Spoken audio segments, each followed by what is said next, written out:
Hi, today I'm going to talk about the Joe E. Eagle Tank electronic cigarette. The reason I'm talking about that today is because my girlfriend has one. She just got it like 2 weeks ago, and she is very frustrated with it. She's having a very difficult time, and I'm figuring, maybe other people out here are going to have the same problem with it.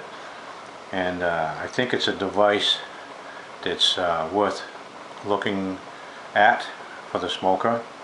And personally, I think it's a decent device. I don't smoke myself. I quit smoking 21 years ago. But if I did smoke cigarettes, I would definitely look into this e-cigarette and do a little research on it myself, and I would probably be using one. But the reason I'm here, like I said, my girlfriend is having a hell of a time with these things, and the main problem is she's inhaling liquid nicotine, and she's getting nicotine all over her hands, all over her fingers, all over the device, and obviously that's very frustrating, and it's making her sick. The liquid nicotine, which nicotine is basically, it is a toxin, so it can make you sick or worse. So anyways, I want to talk a little bit about the cigarette, or device, can't call it a cigarette. And the reason I can do that was this morning when she was ready to throw the thing in the trash. I decided I'd take a look at it. She's, like I say, she's had it 2 weeks. I said, let me look at this thing. I'm pretty mechanical. Let me try to figure out how it works exactly and why she's having a problem with it. And that's what I did. I looked at it pretty close and figured out how it worked, and I could see immediately why she was having a problem because I saw the way she had it set up, and it was obvious. But just to give you like a breakdown for anybody that doesn't know, this is your quick sketch. I have a bunch of quick sketches here of your e-cigarette, and right here on the end is your battery, and the battery that comes with the Eagle is a 3.6 volt battery. It's a MHA of 650. MHA is reference to how many hours and how much voltage a battery can hold. So it comes with the battery. It comes with the cone, which is referred to as a cone. Actually, the cone is an atomizer. Your atomizer is down on this end of it, and it comes with the tank, which is a multi-purpose tip which holds the liquid nicotine and allows you to draw smoke through it. It's sophisticated in a way, and yet it's simple. I'll get into that in a second. And in the tank itself there is a cap, which is right here. And the cap, once you fill the tank, you put the cap in. It's important that the cap is flush, very, very tight. You need to put it in tight, or else you will get a leak. Now that's your basic three components of your e-cigarette. It's pretty simple, and yet it's not that simple. Now I'm going to show you something here. If you were looking down into the battery this way, what you would see looking straight down is this here. And here is your button up here which activates your power, and you'll see some rings inside of it. One of these rings is your positive ring. This in the middle, that's your positive power. In the case itself is negative ground. So that's how your power works. Now if you were looking up the other way, looking up this way with it, you would see this, and you'll see like a similar situation as here. The two of these screw together and they make a connection, and that's how you get your power once you push that button. So that energizes the atomizer. Now here's a look inside the cone. Inside the cone you have your atomizer. You have a hollow tube which punctures the tank.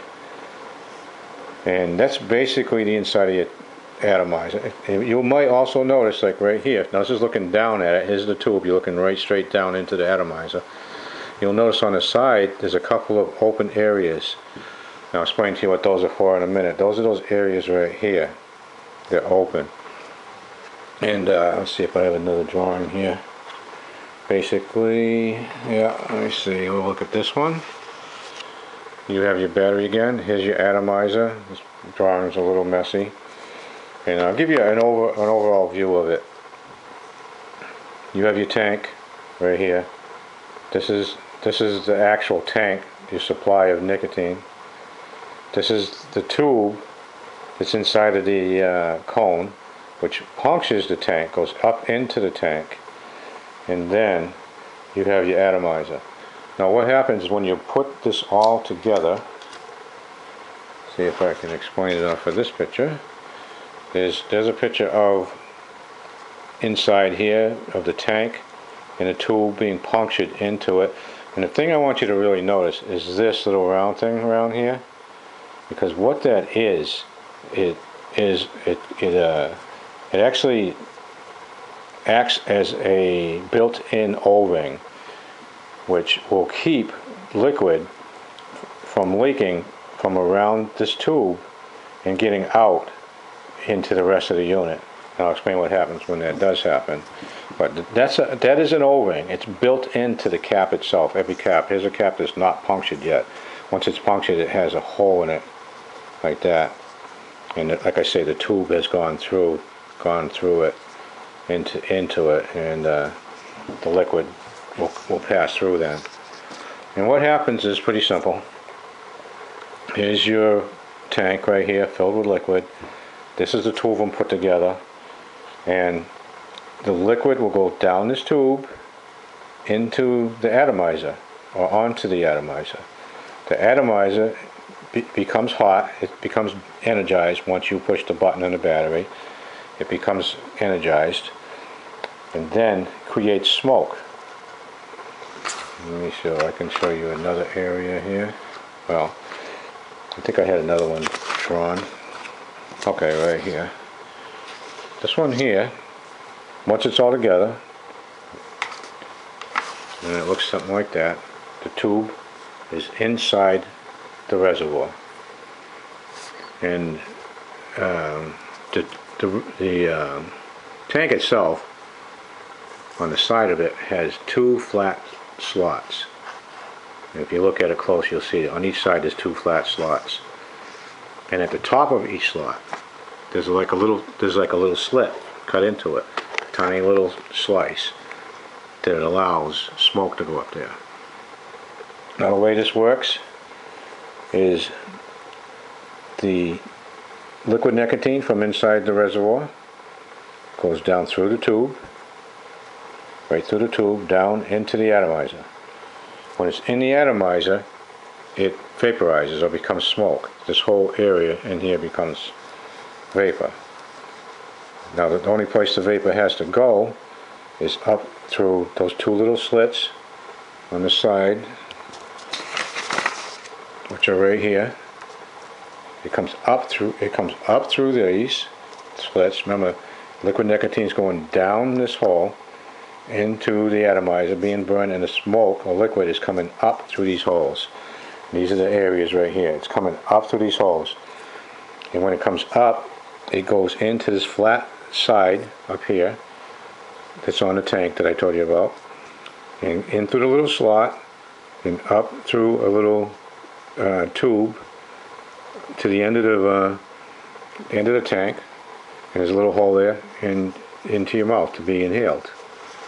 And that's basically the way it works. It's pretty simple. Like I say, you have your liquid nicotine. It goes down through the tube, and it's vaporized. Comes up through the hole here, in through there, and out there. So when everything works well, nothing gets mixed up. There's no way for anything to get mixed up. But the key thing is to make sure that this O-ring is sitting flush with the inside the cone. Because if the O-ring's not flush, if you have like, here's the end of the tank system, and you have your O-ring here, and if you have this space like this, and you have the tube going up inside of it, drawing quickly here, what's going to happen here is, here's your tank with your liquid. It's all your liquid nicotine in it. What's going to happen is this liquid nicotine is going to come down, and not only is it going to go through here down into the atomizer, down through the tube, but it's going to leak out of the sides of the tube also and come out this way and that way. And if it comes out that way, what's going to happen, those slots that I told you about, it's going to get drawn up into those slots. And when it gets drawn up to them out in flat areas, and when it hits the slot, then it's going to go up the tube and into your mouth. And you're going to have liquid nicotine all over your lips, which can make you get sick. Now that's what can happen if you don't close this down, if you don't seal it. It needs to be totally flush like this. You cannot allow the nicotine to leak out. And also, if it does leak out there, it's going to leak out and then come out. Let's see if I can show you another spot.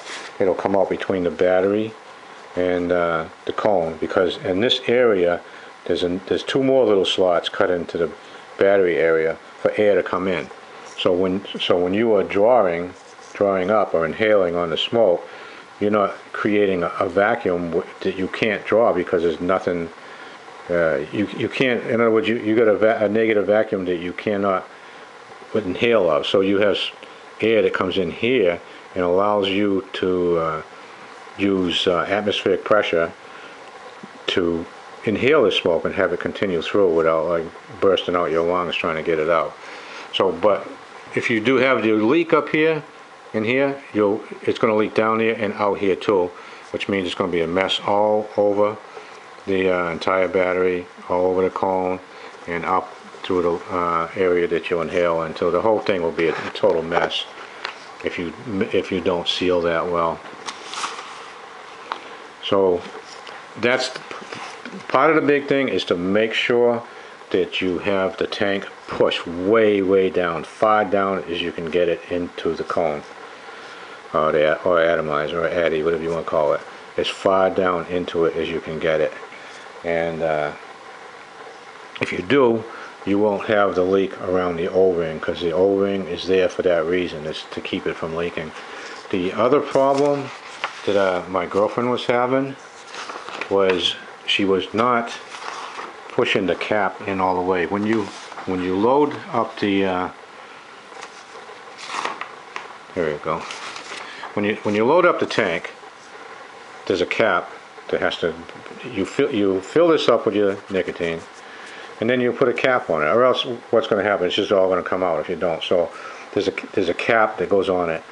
Now it's also very important, let me see, as I show in this picture, to make sure that the cap is totally flush with the end of the tank. The cap has to be totally flush with it. If you leave any space in here at all, even a little bit of space, so you haven't pushed it in all the way, then same thing's going to happen.